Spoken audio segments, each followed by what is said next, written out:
Hello guys, hope you all are doing good. इस video के लिए कमेंट किया समीर कुमार बेहरा जी ने। So thank you dear Sameer for your valuable comment and being a part of VB Mantra. Guys, the word है forensic. इसका मतलब होता है ऑन और बिफोर द फोरम। तो अगर आप फोरेंसिक साइंस में अपना कैरियर बनाने की सोच रहे हैं तो ये वीडियो आपके लिए है, और इस वीडियो के माध्यम से जानेंगे हर एक वो एंगल जो आपके लिए जानना जरूरी है। So let's start. Forensic science में करियर बनाने के लिए आप 5 फंडामेंटल कोर्सेज को कर सकते हैं, that is BSc, MSc, post graduation diploma in forensic science, PhD and MPhil, जिसमें से कि आप इन सब्जेक्ट्स में से किसी एक के ऊपर पर्टिकुलर पकड़ के स्पेशलाइजेशन कर सकते हैं। इन सब्जेक्ट्स के ऊपर अगर डिटेल की बात करें तो कोर्स डिटेल्स और जो सब्जेक्ट्स की लिस्ट है प्लस उनकी फीस एंड ड्यूरेशन स्क्रीन पर आपके सामने है। और अगर इसकी एलिजिबिलिटी क्राइटेरिया के बारे में बोलूं तो एक ही एलिजिबिलिटी क्राइटेरिया इस पे मैंडेटरी है, वो है साइंस बैकग्राउंड से होना। इन कोर्सेज को परस्यू करने के लिए अगर मैं इंस्टीट्यूट्स की बात करूं तो इंस्टीट्यूट्स की कोई कमी नहीं है, लेकिन सबसे मेन इशू ये है कि फोरेंसिक साइंस में जो जॉब अपॉर्चुनिटीज़ हैं उनकी वैकेंसी बहुत अबंडेंट नहीं होती है, जिसकी वजह से आपको ऐसे इंस्टीट्यूट को टारगेट करना चाहिए, चुनना चाहिए जहाँ पर बहुत साउंड प्लेसमेंट रिकॉर्ड हो। जैसे for example Pondicherry, Banaras Hindu university, Chandigarh या गुजरात यूनिवर्सिटीज़ काफ़ी एक अच्छा ऑल्टरनेटिव और ऑप्शन है। ऐसा नहीं है कि जिनका नाम मैंने नहीं लिया है उनका प्लेसमेंट रिकॉर्ड अच्छा नहीं है, पर ये वो हैं कुछ जिनका साउंड प्लेसमेंट रिकॉर्ड है और काफ़ी लॉन्ग स्टैंडिंग रही है। सबसे इंपॉर्टेंट पॉइंट वो है स्कोप। अगर एक पर्टिकुलर प्रोफेशनल एंगल से देखें तो फॉरेंसिक साइंस का कोर्स परस्यू करने के बाद आपको 15 से ज़्यादा तरह की जॉब प्रोफाइल्स को एग्जीक्यूट करने का मौका मिलता है, जो कि 10 से ज़्यादा रिक्रूटिंग सेक्टर्स के द्वारा प्रेजेंट की जाती है। लेकिन ग्राउंड रियलिटी एक्चुअल में ये है कि आज की डेट में भी इंडिया में फॉरेंसिक साइंस का जो मेजर स्कोप है वो लेबॉर्ट्रीज में है और एकेडमिक्स में है, दैट्स ऑल, जो कि अभी उतनी वेल एस्टेब्लिश्ड और साउंड तरीके से नहीं है जितना कि होना चाहिए। आपने जैसे टीवी सीरियल्स में देखा होगा, कई प्रोग्राम्स होते हैं जैसे सीआईडी है, क्राइम पेट्रोल है, तो उसमें जो फॉरेंसिक लेबॉर्ट्रीज दिखाई जाती हैं एक्चुअल में वैसी फॉरेंसिक लेबॉर्ट्रीज होती भी हैं। लेकिन प्रैक्टिकल प्रॉब्लम ये है कि अगर फॉरेंसिक साइंस का कोर्स पर्टिकुलरली परस्यू किया हुआ बंदा, 4-5 बंदे भी उस लेबॉर्ट्री के अंदर वेल एस्टेब्लिश्ड है, मतलब अच्छी तरह से वहाँ पे बेस्ड है, तो वो एक पर्टिकुलर सेंटर, वो लेबॉर्ट्री ऑलरेडी सैचुरेटेड कहलाएगी। और कोर्स परस्यू करने के बाद अगर आप उस लैब में उस पर्टिकुलर पोजीशन पे अप्लाई कर लेंगे और आपको अगर रिक्रूट कर भी लिया जाएगा तो एक साउंड पोजीशन पर आने में, मतलब साउंड इन द सेंस की वेल एस्टेब्लिश्ड होने में, एक हैंडसम सैलरी पैकेज पर आने में आपको बहुत टाइम लग जाएगा।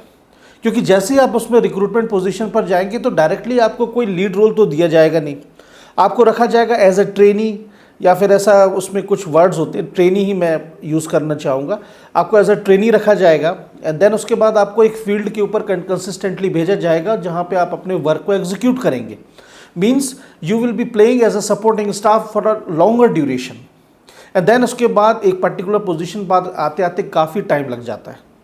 दूसरी बात यह कि इस लेबॉर्ट्री में इस तरह की पोजीशंस के लिए जो रिक्रूटमेंट प्रोसीजर है वो भी कॉम्पिटिटिव एग्जाम जैसे कि स्टाफ सिलेक्शन कमेटी या फिर state PSC, that is public service commission के थ्रू होता है। अब इस चीज़ से रिलेटेड मैं अपनी तरफ से एक बात ऐड करना चाहूँगा कि being a forensic science professional, forensic science expert या pro, whatever we can say, आपको बहुत सारी चीज़ों के ऊपर एक सेक्रीफाइस करना पड़ता है, क्योंकि इसमें जो फील्ड वर्क है वो डिफरेंट है।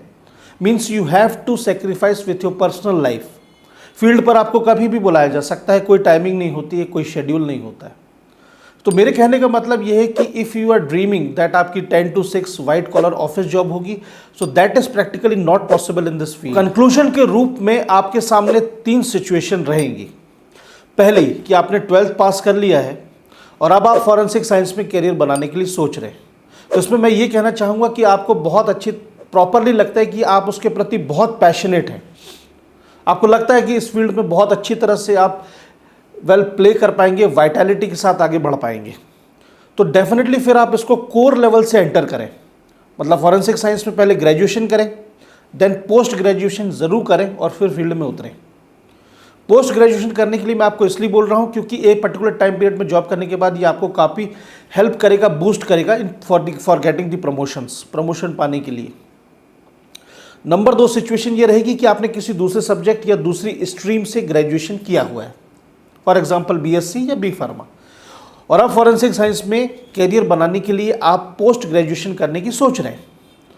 तो मेरा ये सजेशन रहेगा कि पहले फील्ड को, सेक्टर को, सिलेबस को, स्कोप एंड जॉब अपॉर्चुनिटीज़ को अच्छी तरह से प्रैक्टिकली एक्सप्लोर कर लें।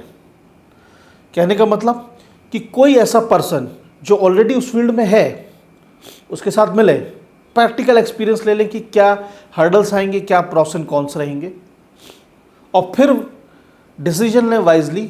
और लगता है कि हम कर सकते हैं तो फिर post graduation in forensic science ज़रूर करें। और आपको लगा कि नहीं अभी इतना शायद उसमें हम डाइवर्सिफाइड रूप से नहीं जा पाएंगे, मतलब ये कि हम फॉरेंसिक साइंस सेक्टर में ही रेस्ट्रिक्ट होकर रह जाएंगे, तो फिर आप कोई ऐसा कोर्स करें जिसमें कि आप सेक्टर में स्विच कर सकें। फॉर एग्जांपल MBA, क्योंकि पोस्ट ग्रेजुएशन आपने किया हो या ग्रेजुएशन फॉरेंसिक साइंस में, दोनों ही सूरत में आप फॉरेंसिक साइंस सेक्टर में रेस्ट्रिक्ट हो जाएंगे। ये बहुत ध्यान रखिएगा, सेक्टर आप स्विच नहीं कर पाएंगे। तो ये थी दूसरी सिचुएशन। तीसरी सिचुएशन ये कि आपने फॉरेंसिक साइंस में ग्रेजुएशन कर लिया है, अब क्या सोच रहे हैं, क्या प्लान कर रहे हैं। तो इस पर मैं ज़्यादा अपनी तरफ से कुछ बोलूँगा नहीं, क्योंकि ऑलरेडी आपने जब 3 साल का वो ग्रेजुएशन कर लिया है तो आपको बहुत अच्छी तरह से प्रैक्टिकली इनर फीलिंग आ गई होगी कि इसमें आगे बढ़ना है या नहीं। तो वर्डिक्ट ये रहेगा कि हर हाल में अच्छी तरह से एक्सप्लोर करने के बाद, इनर फीलिंग के बाद ही उसमें उतरें, क्योंकि still currently in India laboratories, academic sector of forensic science is still not very well established. बहुत हाई पैकेजेस, बहुत हाई पोजीशन पर बहुत वक्त लगेगा एक टाइम पे पहुँचने। तो इस वीडियो से इतना ही। कोई भी क्वेरी, कोई भी क्वेश्चन, कोई भी कंफ्यूजन हो तो इंस्टाग्राम पर VP मंत्रा को फॉलो कर लेना। मेरा ऑफिशियल पेज है फेसबुक के ऊपर, उसको लाइक कर लेना। We will sort out and discuss everything out there. तो चलता हूँ, बस अब मिलूंगा अगली वीडियो में। Till then stay motivated, work smarter and good luck.